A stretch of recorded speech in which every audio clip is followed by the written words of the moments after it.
how I feel about process. This team is the Philadelphia 76ers. I'm going to look at the win mark from last year, and I'm going to do a brief introduction on this team because we have a guy like Derek that can come up here and talk about his team pretty well. 47 wins last year. Me personally, I have the over on that. We've seen the Philadelphia 76ers team obviously be hammered with injuries with their best player, Joel Embiid, throughout the playoff damn near every single year. But we also seen a guy, in my opinion, rise to stardom in Tyrese Maxey. He had a hell of a year last year, about 26-7 or 26-6, whatever it was, off the top of my head, real quick. They made a lot of roster improvements, in my opinion. He did a lot of different things for the roster as well. They drafted a shooter in the first round. We'll see how much Jared plays. And honestly, the rest, I'm gonna just piggyback off the Derek. I'd rather him, like I did for Peso, introduce their team, and then I would chime in after. But Derek, welcome. Appreciate you coming on to the stage. Appreciate you being here again. Another week. We're doing the West next thing. First off, starting with your win total, 26-6. Okay, 30-7 in the playoffs. Starting with your win total of last year, and I'm gonna talk a little slow because Peso said I hammered him with questions, but I think you've been around, so you can follow. But the over-under mark, what do you think will be the biggest change from last season to this season? What are you most excited about watching when it comes to Philadelphia 76ers? And then ultimately, what do you think this season will end for you guys? How will it end for you guys? And then how are you feeling about the current matchup or matchups against, I want to say, three of the other best teams in the conference? It's viewed as Boston, New York, Milwaukee, and Philly as the best four teams at the moment. So I want to know how you guys stacked up in your opinion against Milwaukee, New York, and Boston. So you can attack any question in any order you want to, but at least start off with the over-under mark. Gotcha. Thank you. That is quite a few questions, but yeah, over/under. I'll take slight over. 47 wins is a pretty good mark.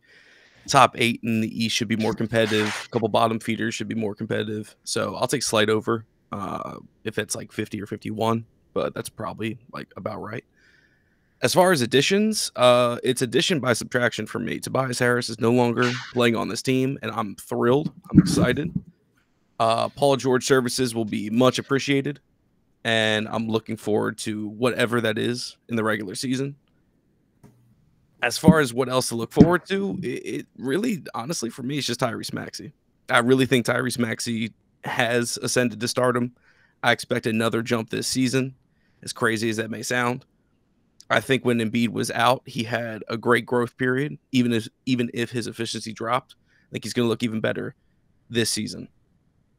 Starting five is cool. It's a little undersized with Caleb at the 4. Yabusele had a great first preseason game, albeit against the New Zealanders. And yeah, like, look, this will be a really fun regular season team. And the thing I'm most excited for as a Philly fan is just consistency and continuity. Just building a team that will actually be around each other, no like crazy sub in and outs. Just have a core that is around Embiid, helps his strengths, cover some of his weaknesses, and move. That is something that I've not had in the decade that Embiid's been here. Obviously, as far as the playoffs, that's everyone's question, and that's why I don't like talking about my team, because I feel like we skip 82 games and only talk about 16. So it does take a lot of fun out of the combos because there's very reasonable questions. I cannot tell you that Embiid will be healthy for the playoffs. He essentially never has been. The only time I can think of he was kind of healthy is when Tobias Harris took a header in the bubble and we got swept by the Celtics. That was when Embiid was kind of healthy. But other than that, he has had some kind of ailment. So it's been tough. Not going to lie, it's been tough. As far as how we match up with the other 3 great teams in the East, Boston obviously is the toughest. Their switchability will give us problems. I'd like to think we have pretty good counters to that, but ultimately it's going to rely on the big 3 here. Maxey has to play borderline superstar. Embiid has to be healthy and play like a superstar, and Paul George has to play like all-star level for us to have a chance. As far as the Knicks, I love the Embiid versus Cat matchup personally. I think we'll be just fine. Mitch normally plays Embiid much better, but I'm curious of his health / his ability to play. Maxey, we saw what he did against most of the Knicks defense last year. Sure, OG and Mikal are definitely going to be challenges, but I think Maxey kind of understands that system, and that shooting leap is going to be huge. Also, again, Tobias Harris, I cannot stress enough. was a negative in so many fronts for this team. Replacing him with Paul George, whatever you think of Paul George as a playoff player, that's fine. I promise it's going to be more than Tobias Harris. So that by itself, I think, is a huge plus. We've got some good veteran teams. Nick Nurse, like another year. I trust his system. I also trust it more than Doc Rivers, which pivots to Milwaukee. Dame and Giannis will be problems for sure in the regular season, but I actually kind of like how we match up with them. I think we've got enough athletes to kind of corral Dame and Gary Trent to a lesser degree. The question is if Embiid can stay on the floor dealing with Giannis. Brook, I know, has given Embiid trouble in the past, but he is another year older, and that's going to be tough. Otherwise, I feel like this team is an actual contender. Look, if the Sixers don't make the ECF, it is a disappointment for the season, and that's how it should be. We need to break through the second round. All the excuses are out the window, and I think that team and the players understand that. So that's what I'm looking forward to. I do like to think of myself as pretty realistic. I know you got Process in here way too often and a few others. But look, I know what this team is. They're a contender. We're on the outside looking in, but we're in, I think, the inner circle. And this is probably Embiid's best shot at a championship. Fair. Listen, I'm amazed with how you attacked every question in the order that you did it and how you did it and then how you that was a skill, bro. People don't notice what you just did. You brought up Nick Nurse and Doc, and then you said, and that's going to walk me to Milwaukee. That was clever. I like how you did that. You got a question from High Life in the chat. If you see that. Yeah. What do I think from PG on a nightly basis?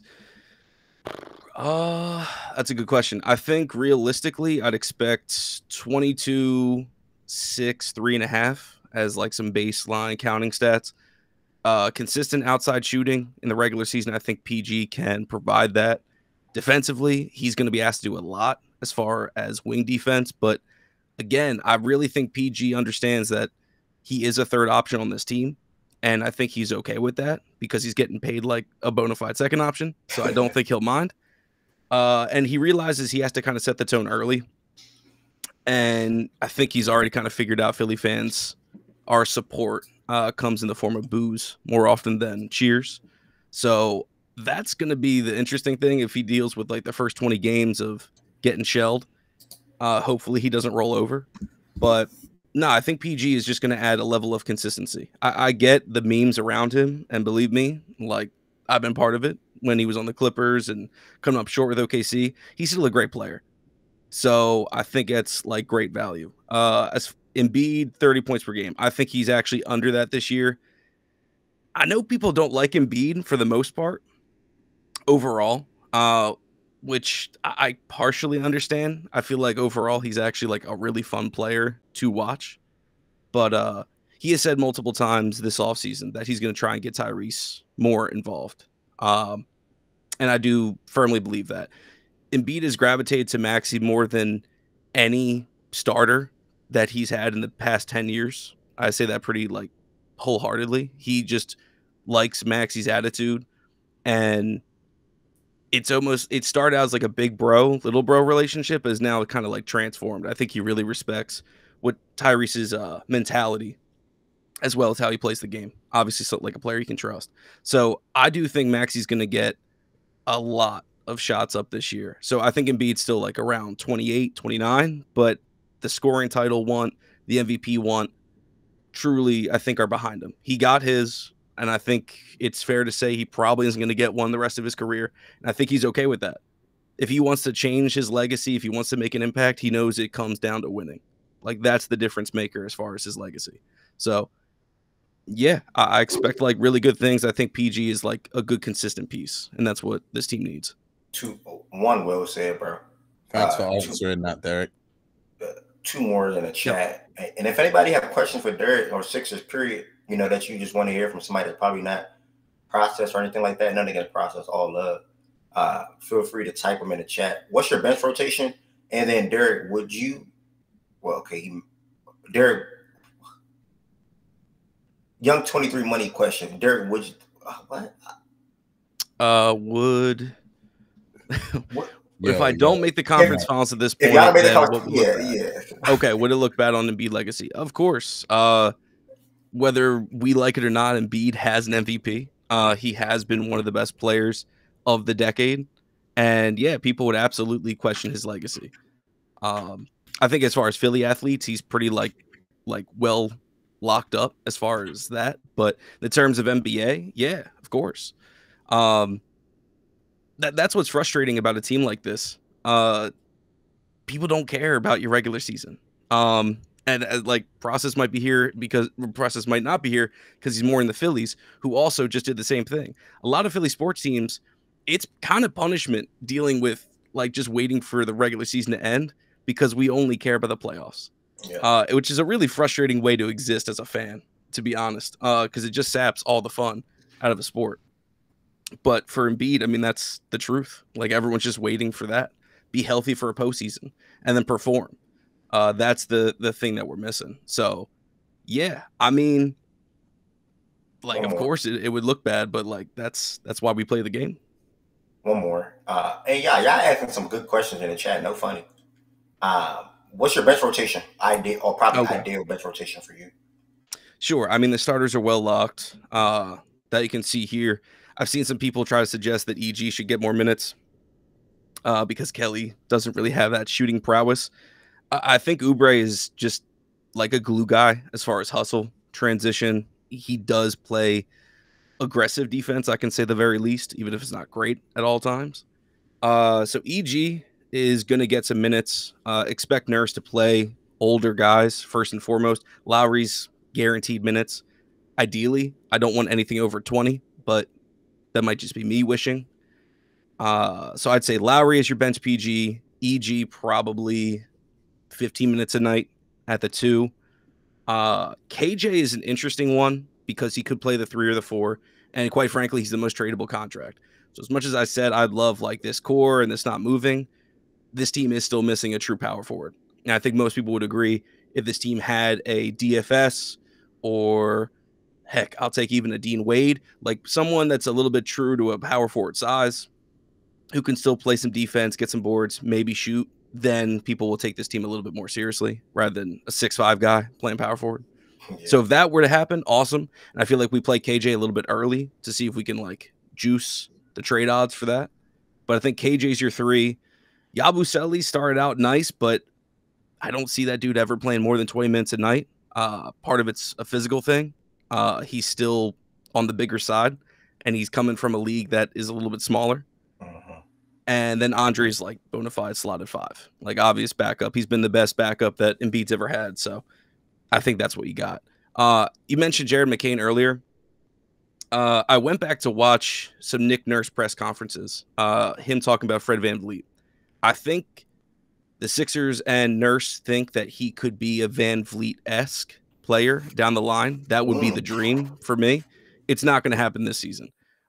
Nick Nurse has said all the things that a coach says about a player who's good but is not going to crack the rotation. I know because I've said those exact same things about players before. So he's a really cool guy, but he's not going to play anything other than garbage time minutes, or if Lowry and Reggie like cannot play for some reason, injury or otherwise. So don't expect to see a lot of him, but he gets his threes up. He tries hard on defense. He's got a good nose for the ball. That's all I can really say on him. He's small. The only other mystery player in this who I do want to get some run this year is Ricky Council. Very good athlete. Also kind of a nose for the ball. If anyone watched Sixers last year, he would make like 1 or 2 crazy plays every game he got in. It's just tough to see him crack. And like I said, KJ is a little bit older, a little more experienced, also tradable contract. So I think Morey's going to kind of push Nurse and the coaching staff to give him a good look just to see if we can, interest some teams into a cheaper deal while we try to like go all in. But otherwise, I mean, it's nice, and Council's on a fantastic contract too. So that's another reason why I want him to play. Yep. Keanu, at the moment, he said he expects Yabusele to play. Nothing over 20 minutes, but he's not really. Yeah. There's some question marks around that with his size and him being accustomed or used to playing against smaller defenders or smaller players. So How many minutes do I think Drummond plays? That's a very good one. I mean, right now, I'd have a hard time saying anything over 10, realistically. I think the thing about Drummond is we kind of have to see how Caleb and Paul hold up playing the 4. I don't think Yabusele and Drummond ever share the court in the playoff setting. So you got to have a guy that can be able to switch and not get completely destroyed. Drummond obviously is going to be kind of exposed in high pick and rolls against guards like Brunson, against guards like even D. White and Drew, and obviously all the other wings. So that's going to be tough. Is Yabu playing in the playoffs? That's a $1 million question right there. I don't believe so. If I had to imagine, there's so much pressure on this team to succeed, especially losing the first round in disappointing fashion last season. I got to think Nurse is going to roll out an 8-man rotation. So the only guys that, again, assuming we're healthy, only guys that I could see are guaranteed minutes as far as I'm concerned are Lowry and Drummond off the bench. After that, it's pick 'em. And whoever that third guy is, he's not going to be in for long. So do you think Reggie's there just for vibes? I was just about to say that. I was literally just about to Reggie, that's the kick it there. Reggie. I swear I was about to say that, bro. I swear. Reggie literally there just to kick it sound basically. Yeah, he was a weird pickup for me. To me, he is like the Lowry insurance policy. Lowry's 37, maybe 38 now. Yeah. So he's going to be the insurance policy to a Maxey or Lowry injury. I don't want him seeing the floor, to be honest. And I don't know that this team wants him to. So, he's kind of here for vibes. He's been on a championship team, so that's cool. We'll take that experience. Hopefully, good locker room presence. But, I don't want him seeing the court if I can help it. Associate, over the last 2 days, you've been typing some good stuff in the chat, bro. Hopefully you bro, it's giving Philly Swiper, bro. Not gonna lie. Who, Derek? No, Associate. He's not even a Sixers fan. Oh, is he not? Nah, he just been chiming in on all teams, pulling out stats. Pulling out stats. He's giving his thoughts on every single team we've been talking about. He's been doing it the last 2 days. He just joined the room 2 days ago. I don't know if you're new to Are you new to Facts and Stats, or are you just on a different account? Either way, I appreciate you, bro. No funny. Derek, I appreciate you too. Yeah, man. You're new. Yeah. How did you find Facts and Stats, Associate? Go ahead, Derek. Yeah, to answer Chan's question, I don't think McCain cracks the rotation, barring some serious injuries. Lowry and Gordon have the guard spot, for the bench locked up pretty handedly. And then it's Ricky Council, who's the interesting one. I think he's kind of dueling with Gordon and KJ on, getting some 3 minutes. But Yabusele obviously isn't playing anything other than 4. So that part's tough. But, yeah.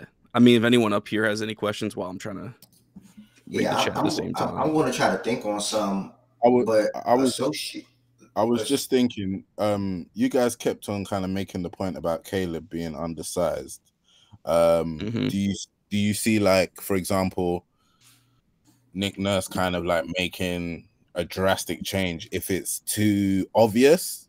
Obviously on a it's matchup dependent, but how tall is he? 6'5", 6'6", or something? 6'5". Yeah, 6'5". So would you see him then possibly say if it got too bad, him moving to the bench, or I'm trying to think, is there any other PF that you guys have got? I can't think right now. Starting wise. Yeah, of that. No, quality. Go ahead, Ev. Go ahead. Starting wise, to me, that's the best option, bro. They don't have nobody else in that room. Personally, he spoke to KJ, which was a good name. I wanted to see what he was going to say about KJ and Yabusele. But starting wise, you wouldn't want a guy like Yabusele starting personally, in my opinion. Yeah. KJ would be the next most realistic option, but Caleb is just a better player than him. So you have to go with Caleb. I think KJ is more athletic, for sure, but Caleb is still an athletic wing for the most part. And again, he's a wing. He's not really a big man. He's really a wing. He's really a guard. Yeah. He's gonna be real. He always been a guard. Him and his brother in Nevada, or Nevada. Mm-hmm. So I mean, obviously Miami, we seen him play some 4 for us and PJ Tucker, and now in Philly he has to play some 4. But there is no other option. I mean, he said it earlier. The only other option to me is trying to up the KJ Martin trade value, if anything, and trying to land a guy like Dorian Finney-Smith. But whatever they're going to do in the power forward area, it has to come through an acquisition. And that's via trade, in my opinion. And Dorian's still wasting away at the Nets, right? Yeah. I think, believe me, I've tried to like go through every possible trade the Sixers could do to get that for. I think DFS is a little like overpriced, like for our cap situation. I think because the apron, we're not looking at DFS unless Brooklyn somehow is willing to like spend on some of his contract. But they were looking for 2 firsts last year. Hopefully that price has come down, but they weren't being serious. Yeah, are you guys in the second apron now, Derek? Right? We're not in the second apron. Okay. I think with DFS we would get close, especially because actually that might y'all be are $6 million from the needs extension. Okay, yeah. DFS, I forgot how much he makes. Yeah, y'all got $6 million. Y'all $6 million away from the second apron. Okay. Yeah. I would assume if y'all add DFS, I'm pretty sure he's making more than 6. So yeah, I think he's making 14 this year. Yeah, good job. So yeah, it's a tough spot to be in. That's why I'm looking at a guy like Dean Wade, like pretty much just 6'9", bigger body, can kind of rebound. The hope here is with this lineup is that on paper these are plus perimeter defenders. I think PG still is that. I think Caleb can be that in spots. I've seen him gamble way too much, which isn't great. Oubre is a bigger body for a 2. That's nice. And I think Maxey put on more weight this year to kind of help with getting through screens and like at least getting hit a little bit more. So the idea with all that is that Embiid can focus more on rebounds and be a better rebounder this year. And that's gonna be how we mostly deal with it. We're trying to save Embiid from coming out to the perimeter all the time because his feet are getting slower. I know he's lost the weight, but that's really more just to like save his ankles and knees from injury. So as far as like how we play, I do agree Caleb still works. It's still going to be a good lineup. Yeah. Excuse me, but I am looking for just someone a little bit bigger because I feel like if we did have a DFS say and that kind of like mold, Caleb could be the guy we stagger at the 3 or come off the bench, which I feel like would be amazing. I'm kind of upset, to be honest with you. I never really wanted Caleb Martin. Truth be told, I wanted Najee Marshall because I think if you plug him in, this lineup makes so much more sense. And he got a very similar contract from Dallas, so I was pissed that we didn't do that. But Caleb is still a cool player. Coming from Heat culture, that's all nice. He's already made like some waves in training camp, so it's cool. Vibes are high. But yeah, and he's like just a little more size. Yeah. Man, I think you answered everything pretty great today, bro. Associate, one, thank you, bro, for coming and finding Fact and Stats on YouTube and coming to playback similar to my guy Black. Shout out to Black. That's why YouTube is part of my focus. I think I am more likely to have random people pop in on YouTube and then playback. Obviously, playback is like its own little app.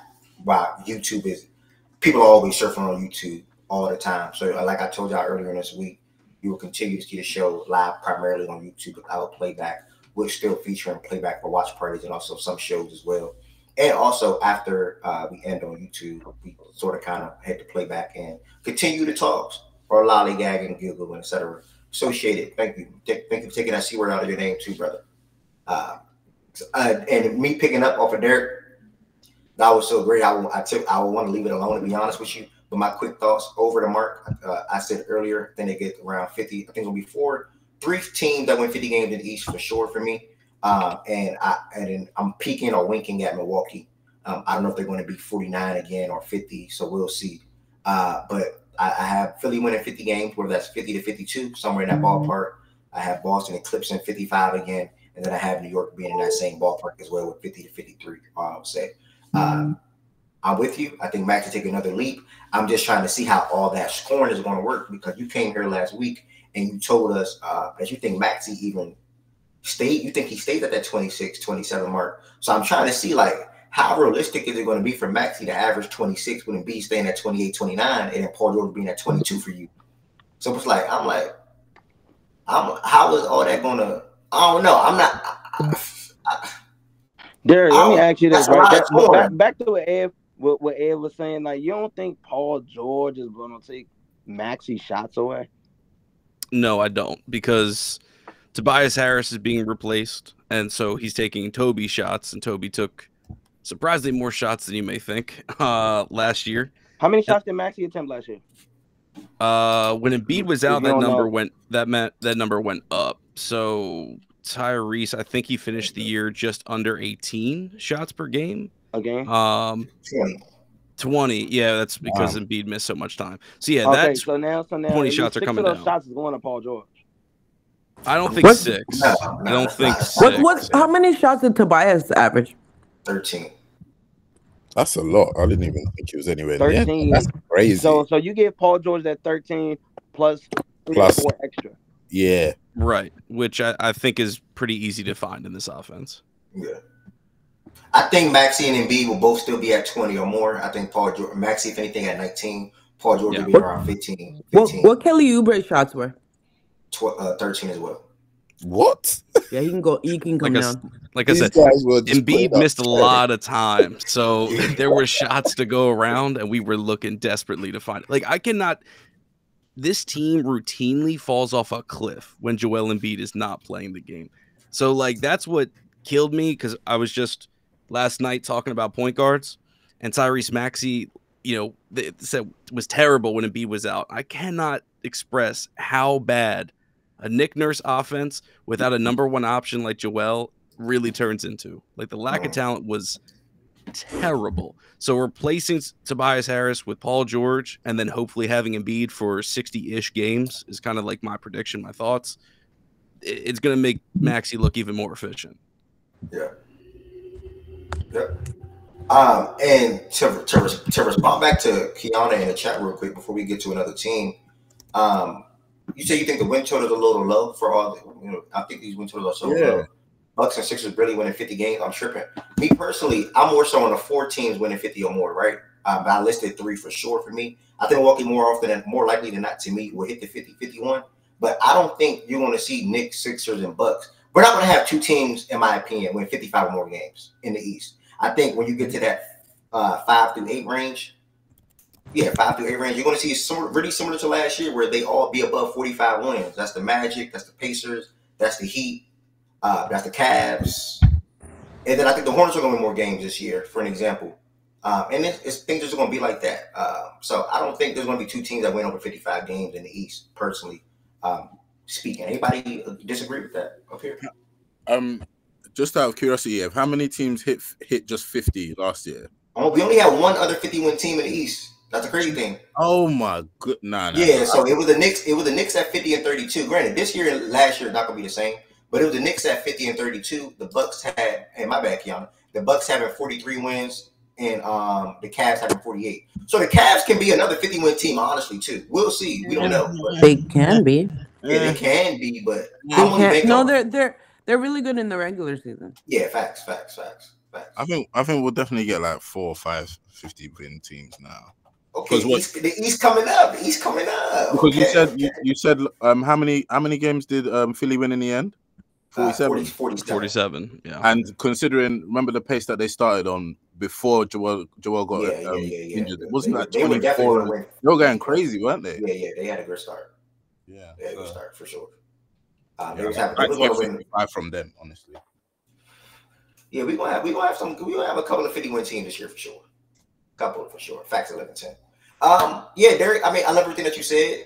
Again, same thing for all contenders have the same expectations for me. I think you guys, minimum at worst, should make the conference finals with the hopes and goal for trying to get Embiid a championship. You talk about how the last thing for him to cement his career, especially for the Philadelphia fans, they want that championship in Philly. They want to get out of the second round in Philly. And I think you guys have the roster to do so.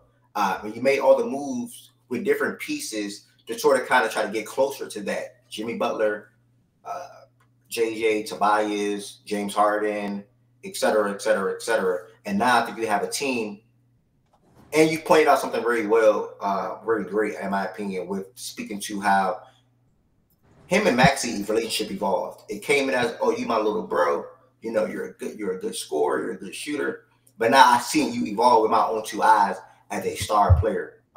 Not only in our locker room, but also could be viewed as in the league. And I know if we're going to get there, I need you, right? So when you need a guy, you sort of kind of lean on them to step up in big moments. And I think Embiid is very comfortable with Maxey doing so. So you touched on that as well. And I have no pushbacks for you, bro. Only thing I feel about the Sixers is that power forward spot, and you spoke to that as well. Better to sustain and really winning 50 games. What are you guys gonna say when Paul George is able to lead two franchises? One that has never been out of the second round, and the 76ers who hasn't been out the second round in so long. You know why? They're gonna give it to Joel Embiid. What are they gonna say? They're not gonna talk about PG. You know what I mean? They're not gonna talk about PG. What are you saying? What are you saying? And Ted, what's good too, by the way, Birdie? What do you mean? What am I saying?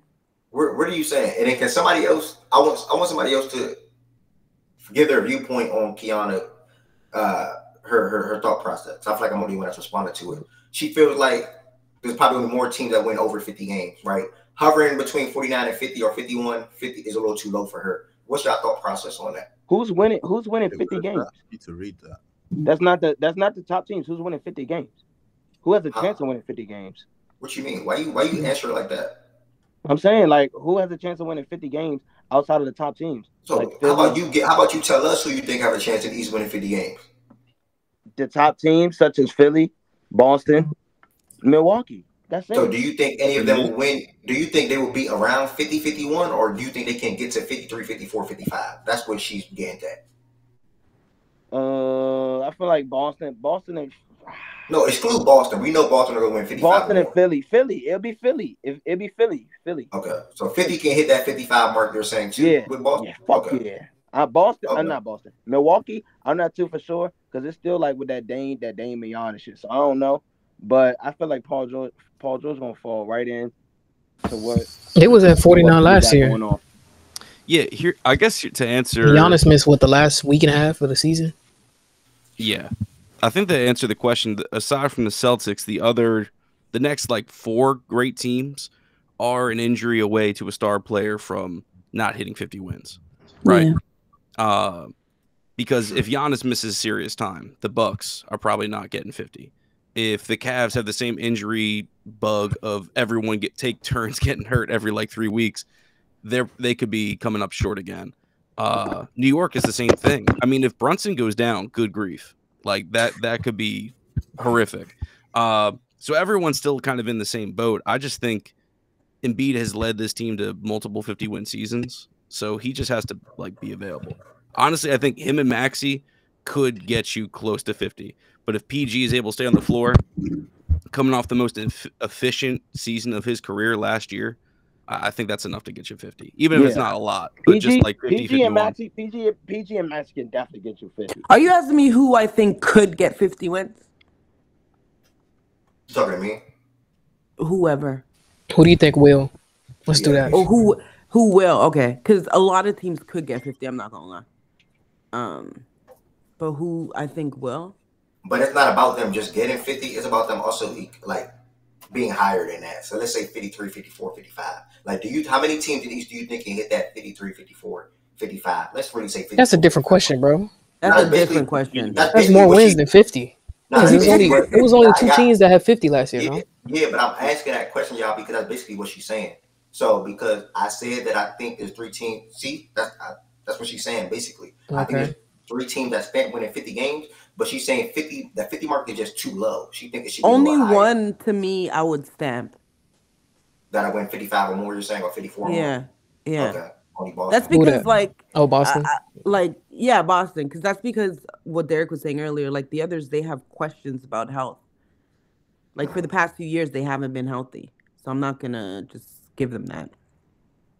And they probably want to tread lightly about that too. Like manage them. Okay. To Mazak, as far as like other teams winning, that's the thing. Orlando and Indiana could actually win 50 games. They have the ability to. They don't need Porzingis to win 55 games. Good. I'm not gonna lie. They don't. Pretty sure that had an elite record without Porzingis last year. Right, and he's not gone the whole year. That's the thing. He's probably coming back in like as soon as 2025 comes around. But even if he disappears off the face of the earth, they still can win 55 games.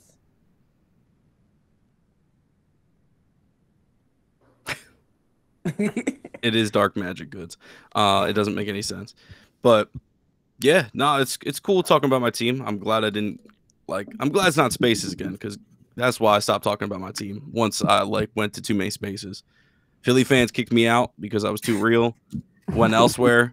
People just shit all over my team the entire time. I'm like, I do that enough, man. I don't need more people helping me with that. I'm certain everybody appreciated what you said so far. The Sixers, man. Before we get our last team of the day, anybody got any other anything that they want to speak on as far as the Philadelphia 76ers? There was. Or any other questions for Derek? Are we good? All right, I mean, well said, man. That was going to be a good 45-minute upload for sure. Dang, I forgot all about Luke. Oh, goodness gracious. Oof. Oof. Bro, what are you talking about? You don't remember Luke? You talking about Cornette? Oh, Lord, how much? Oh, I'm burnt. Oh, Ev thinking about something else. Oh. Well, I'm thinking about Luke, the Jesus guy with the Christ. loud mic. Oh, my God. What happened? I didn't even thought read you what were she saying typed. I just saw Cornette was Luke and that I flipped out, bro. I ain't gonna lie. I saw Luke and I flipped out. My bad. Woo. Nah, that nigga got a god mic. Man, them Luke days, bro. Luke ain't give a fuck who was talking. He gonna over talk you. He ain't shutting up for nobody at all, bro. Especially That during nigga the KD era. Oh my goodness. My bad, man. That PTSD flared up, man. All right, that was fun.